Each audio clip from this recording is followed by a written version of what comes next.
Welcome back, friends. See, we'll start with the fourth part of the chapter Chemical Reactions and Equations.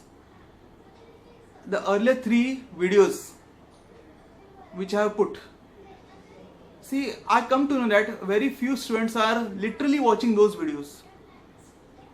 You are in 10th and you should be very sincere about your studies. Getting it? And these videos are not posted for time pass or entertainment. You should watch each and every video properly, watch it again and again so that all the concepts are cleared in your mind. Be serious about your studies. This is a valuable time, okay, for your preparation, and if you prepare well in advance, you will never face any difficulties in November or December. Okay, now the last topic which I taught you was about exothermic and endothermic processes. Today we'll start with the topic the rate of chemical reaction. And what we study here, actually rate of chemical reaction is nothing but the speed of chemical reaction, which depends on number of factors. Out of this, each factor is of importance. Like first factor is the nature of reactants, second is the size of reactant, third concentration of reactant, fourth temperature, and last is catalyst. 5 factors are there which affect the rate of chemical reaction. Now rate of chemical reaction is speed of chemical reaction. It is different for different reactions. Some reactions take place instantly, like we have seen when you ignite the LPG gas, immediately it catches fire, or when you put in water, immediately the effervescence comes. That is a fast reaction. But you have seen rusting of iron. Rusting of iron takes place in months or sometimes years. It's a very slow reaction. Okay. Even milk turns into curd, or fermentation of the dokla flour or the dosa flour which we keep, that also is a slow reaction. Okay, so on these 5 factors, the speed or rate of chemical reaction depends.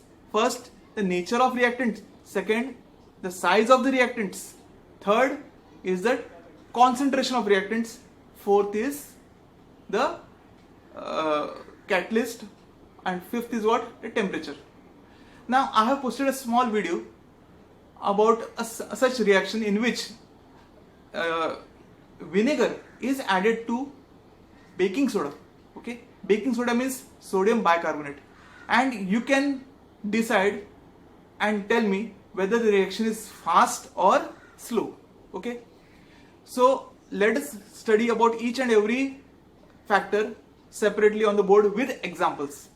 But once again, I am requesting you, all my students of SMG, be sincere. This is a golden and valuable time which you are having. Go through the videos.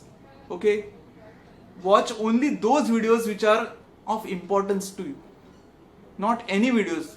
The videos which are posted by us on SMG and my channel, please go through them, understand them, and start studying at your home. Okay, so let's come to the topic. Friends, we will talk about now rate of chemical reaction. Here I am showing a small experiment in which I am adding a small amount of acetic acid or vinegar, diluted acetic acid, also called vinegar, to baking soda. You can see the reaction and you can conclude whether it's a fast reaction or a slow reaction. Please have a look at this.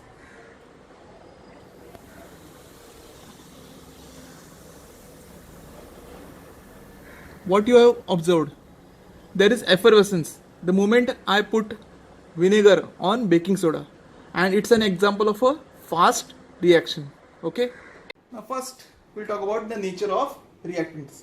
Okay, and here I will take example of aluminium and zinc which react with dilute hydrochloric acid. Now if you remember the sequence I had given, okay,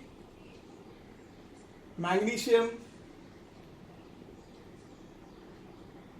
aluminum, zinc, iron, right? Aluminum comes first and then comes what? Zinc. So which one is more reactive? Aluminum is more reactive than zinc.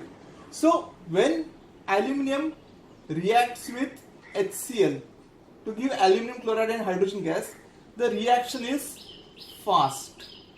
While when zinc reacts with hydrochloric acid, dilute hydrochloric acid, the reaction is what? Slow. We conclude that the rate of reaction depends on the nature of reactants. Aluminum reacts faster with dilute HCl, while zinc reacts slower with dilute HCl. Okay. Now the second, size of reactants. Over here, we'll talk about two test tubes. I got two test tubes.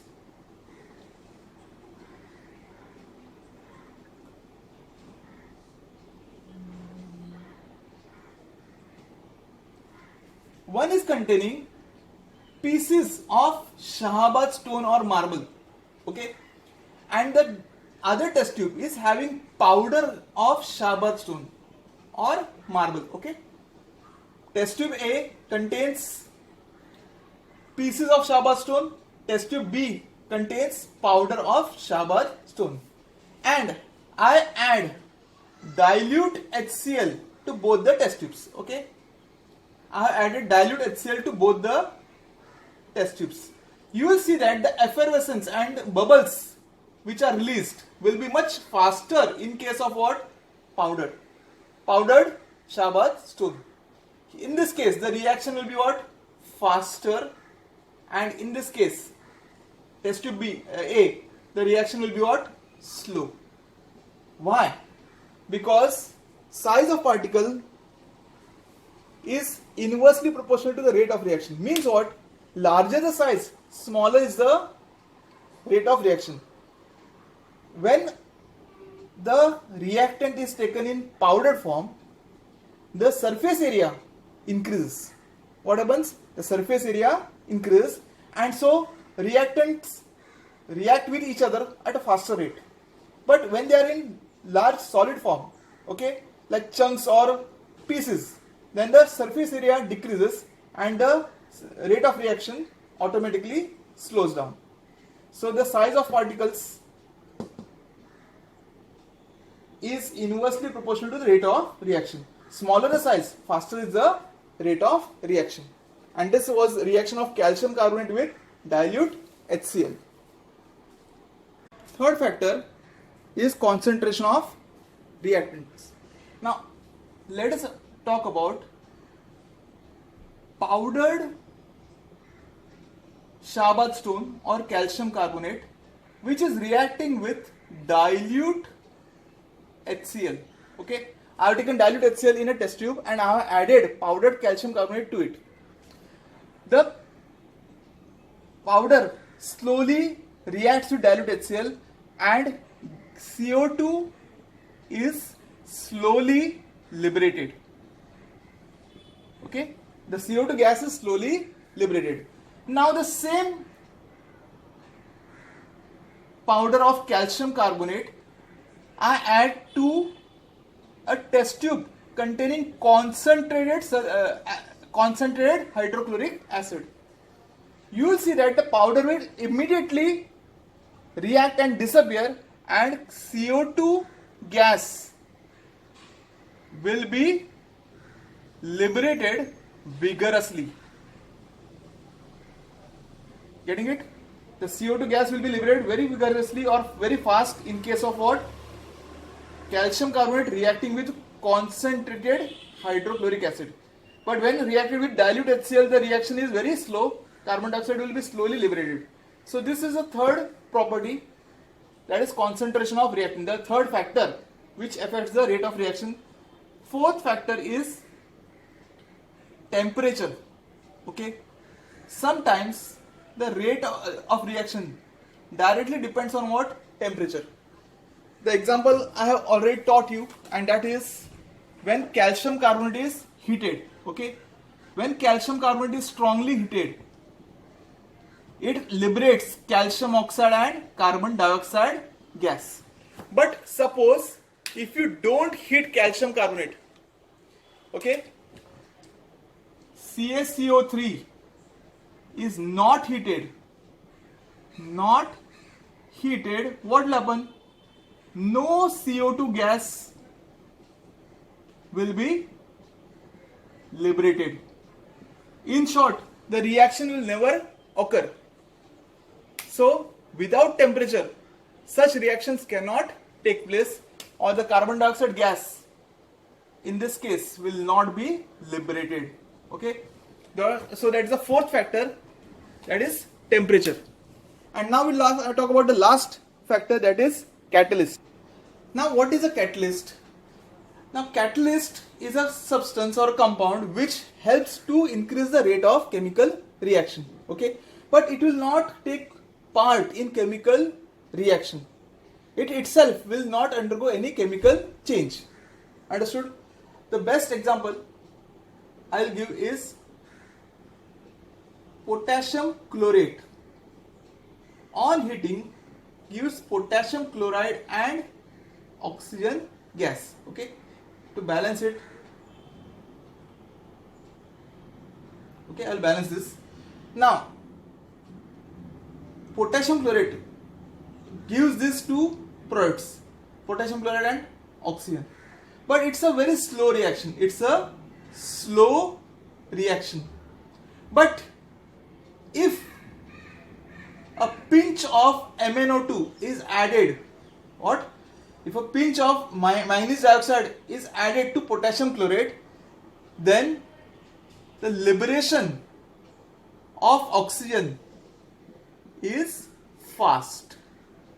Okay, so this MnO2 acts as a catalyst. It will act as a catalyst and it will increase the rate of chemical reaction. So a catalyst is such compound which itself will not take part in chemical reaction, but it will change the rate of chemical reaction. So that is the fifth factor called catalyst.